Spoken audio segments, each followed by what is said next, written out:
Hi, welcome to our new lecture together. Hoping you're doing great and you're ready for our new lecture. Um, Actually, I've missed all of you. It was nice talking to you face to face, and moving to the online teaching is not something sample, but I totally understand this is the best for all of us and for the safety of your families. So, let's start our new lecture together.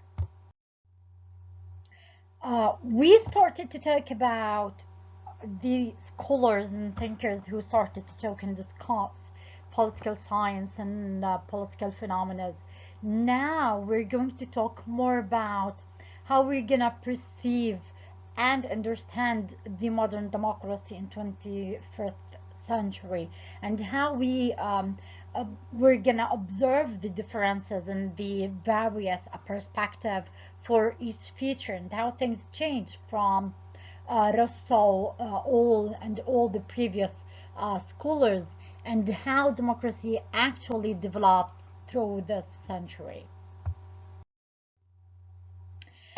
Let's agree again upon the new definition, the new face, the new era of democracy, and how nowadays we see this term. The concept of democracy is traceable of the ancient Greeks, as we said before, starting from the concept of city-state.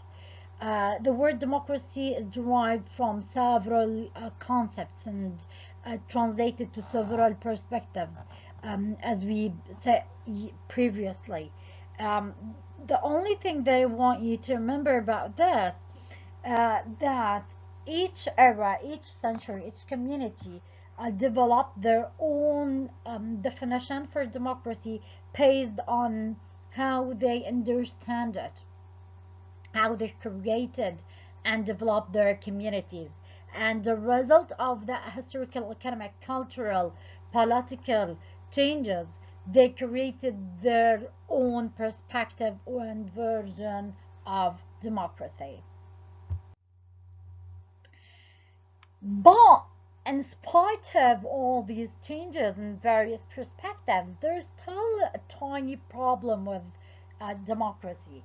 And this tiny problem relevant to how this is implemented. It is more than the abstract, it is more than the idea or the definition. It is about how this concept and term was implemented, how they translated the concept into attitudes and actions, the idea how all these were actually translated and embodied. The problem with democracy has been its very popularity, a popularity that has threatened the term's undoing as a meaningful political concept, and being almost universally regarded as a good thing. Democracy has come to be used as a little more than a horary word, implying approval of particular set of ideas or system or role. In the words of Parent Craig, democracy is perhaps the most um, ambiguous word in the world of public affairs. A term that can mean anything to anyone as danger of meaning nothing at all. So the problem here is like, if I do consider the freedom of speech as a democratic attitude, certain governments considering forbidding the freedom of speech as a pattern of democratic patterns. So how you do translate it as the core key to implement democracy. Okay, let's have certain meaning or features that could be associated with the concept of Cameron democracy in the 21st century. Number one, democracy is linked to the idea of a system of rule by the poor and disadvantaged. Number two, it's a form of government in which the people rule themselves directly and continuously without the need from professional politicians or public officials. A third explanation or feature or element could be democracy could be defined through the element of the existence of a community or society based on equal opportunities and individual merit rather than hierarchy or privilege. Also, democracy could be seen when we observe the occurrence of a system of welfare and redistribution aimed at narrowing social inequalities. A democratic community also should reflect the existence of a system of decision making based on the principle of majority rule, a system of rule that protects the rights and interests of minorities by placing checks upon the power of the majority. A democratic community also should provide means of filling public offices through a competitive struggle for popular vote. A democratic community also should provide a system of government that serves the interests of people, of every citizen, regardless of their participation in the political office. Based on these current elements, a working definition for democracy in this concept will be a form of government in which power and civic responsibilities are exercised by all adult citizens, directly or indirectly through their freely elected representatives. But again, the idea of the representatives, the idea of the representation itself, it is not an easy thing to classify or implement or even to understand. So even if we follow these features to classify democratic communities, the idea of the representation still a very dilemma or dilemmatic issue. So let's go deep in talking about core main characteristics and features of the current modern democracy. Democracy is more than just a set of specific government institutions. It resets upon a well understood group of values, attitudes, and practices, all of which may take different forms and expressions among different cultures and societies around the world. So it is not about how many institutions you have, whether you're presidential, whether do you have a parliament or you don't have a parliament. It is more connected to the pattern of attitudes, expressions, the cultural context, the track how cities developed. Let's talk a little about certain characteristics or certain aspects we also need to concentrate on to describe a democratic community or to describe actually the target or the level of democratic achievements we need to have. Number one, democracy is a government in which power and civic responsibility are exercised by all adult citizens directly or indirectly through their freely elected representatives. Again, the idea of having certain representatives is always there because actually this is the only solution that any thinker, scholar, or politician could create to build the gap between the direct and the indirect political life. It is the only solution they could figure to maybe to build a bridge between having everyone inside the political life and excluded the people and giving the power and the authority in certain elites. Number two could be democracy resets upon the principle of majority rule, which means that decisions are made by majority and have to be accepted by everyone else. But also, this is not an abstract or absolute role. It is conditioned by the uh, uh, the point that minority point of views should be respected and taken into consideration. Their point of view should be protected. A third element that democracies nowadays should guard against all powerful central governments and decentralize government to regional and local levels, understanding that all levels of government must be accessible and responsive to the people as much as possible as we can.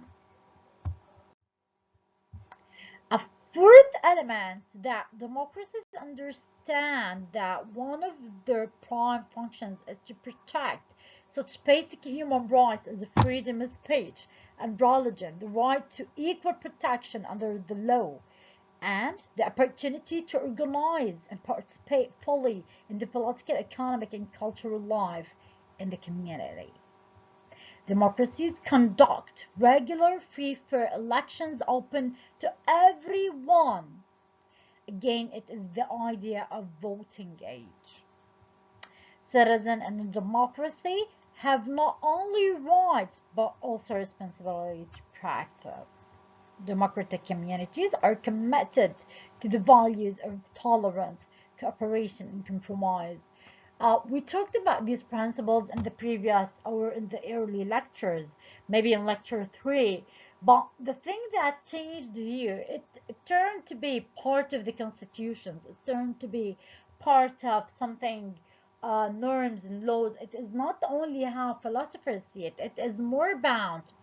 A track. It is now a law. It is now something, if you don't do, you're gonna be or you're supposed to be punished. Okay, let's review in a way the patterns of democracy. Democracies fall into two basic categories: direct, participatory, and representative democracies. In direct democracies, citizens, without the intermediary of elected or appointed officials, can participate in making public decisions. Direct democracy thus reduces the distinction between government and the governed and between the state and civil society. It is a system of popular self-government. Its most common manifestation in the modern era is the use of referenda. For example, in Uganda, the practice of direct democracy can be found at the local council, or in certain structure inside village, for example. Um, at another level, and during national referendum, as was in the case in 2005, when a referendum was held to change over from the movement system to multi-party dispensations. Direct democracy is most clearly practicable with relatively small number of people in a community organization, tribal council, or the local unit of labor unit. For example, where members can meet in a single room, discuss issues, arrive to certain decisions by voting or certain agreement, or etc., etc.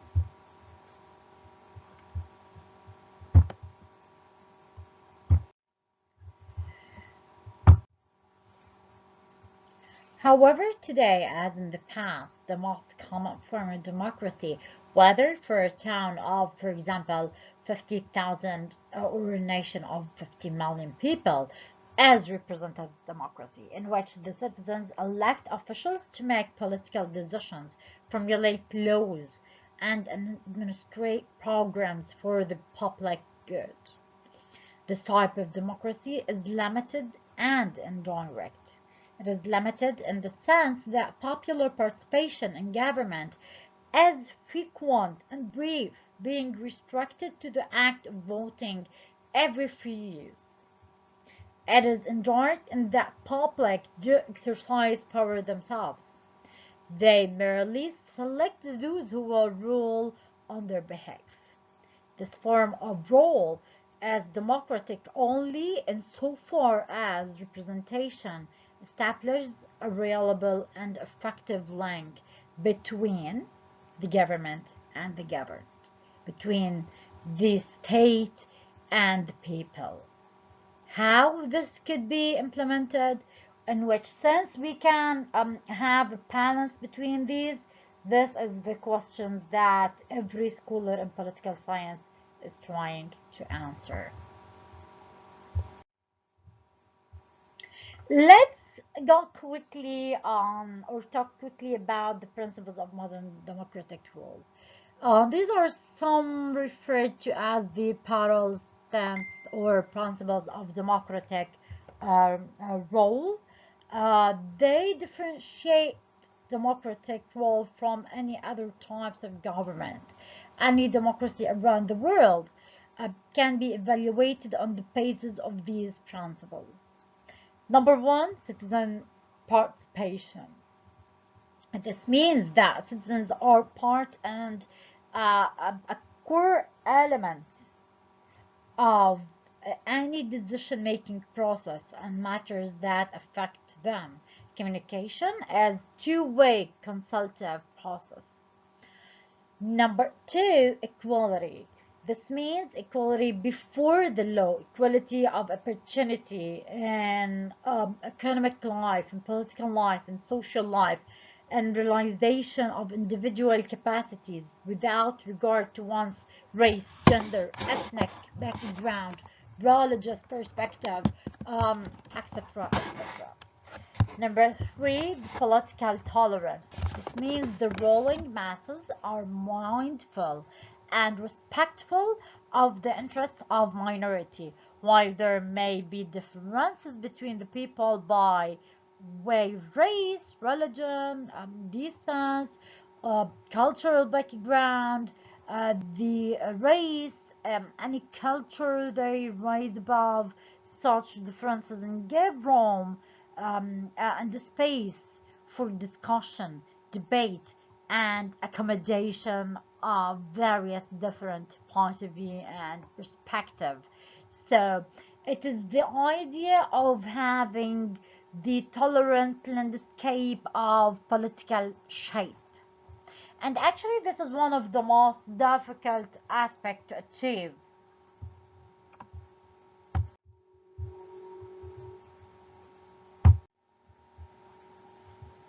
Number four, accountability. This is when elected leaders or public officials have to answer to the common citizens regarding their action, their decisions or indecisions during the time they are or were occupants of public office. Those found to be performing to the required standards are rewarded by their continuing stay in office, while those found to be lacking in one way or another are punished. And number five is transparency. To be transparent means that leaders allow for public security of what they do while in public office. The citizens are allowed to attend public meetings and are free to obtain information on what happens in public office, who makes what decisions and why. Transparency is a step towards accountability. Number six, regular, free, and fair election. Actually, this is a tool more than a feature. It is a tool. This is an indicator, actually. Regular elections ensure that the citizens are not stuck with bad leadership, but they have the opportunity to throw out incompetent leaders through free and fair elections. Free and fair elections give the citizens a chance to elect a leader of their choice as opposed to rigging elections that return often unwanted leaders to power. Elections are the main tool for all citizens to express power by choosing their leaders and giving their votes to the candidate whom they think will represent them the best.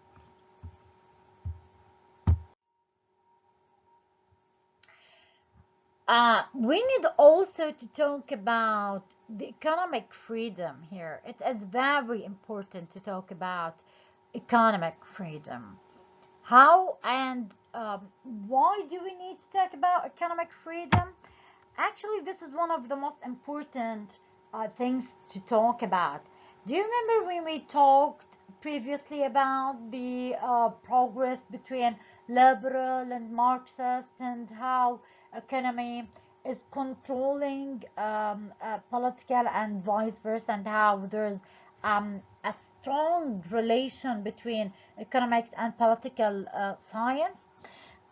Many scholars and thinkers said that to be able to create a democratic community, it is not enough to ask people to participate, to have equal opportunities, to ask officers to be transparent, or all these things. We should integrate the economic elements with the political elements, creating a hierarchy system where we might have a, a combination between the political authority and the economic authority here. To have this combination, they were talking about the idea of economic freedom. Uh, what do we mean by economic freedom?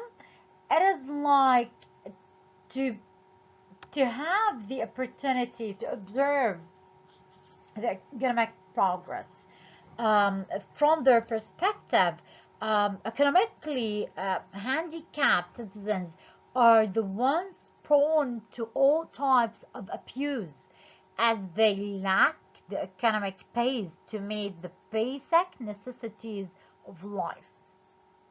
As a result, they are the ones often bribed with the smallest of gifts during elections, the consequences of which are often adverse, such as returning corrupt and morally bankrupt leaders to power. Economic independence creates the foundation on which the citizens become vibrant and thus able to call their leaders to account for their actions or inaction. In democracies, economic pluralism needs to go hand in hand with political and social pluralism. The freedom to choose, select one's political leaders, and the freedom to belong to one's social cultural association respectfully.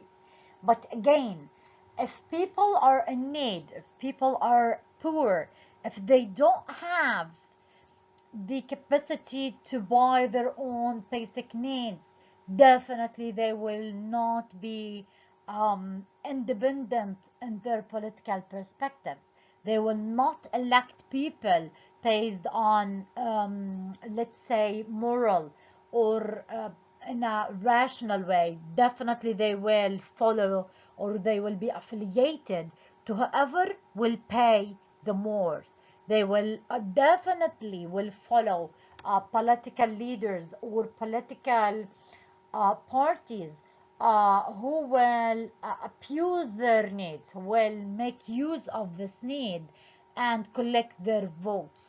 So the freedom of economic level is one of the most important controversial issues, and actually in our Arab communities and sayyaris, if you witness the elections, what happened in the elections, how they collect votes and how they convince people to vote for them, is a clear example for this.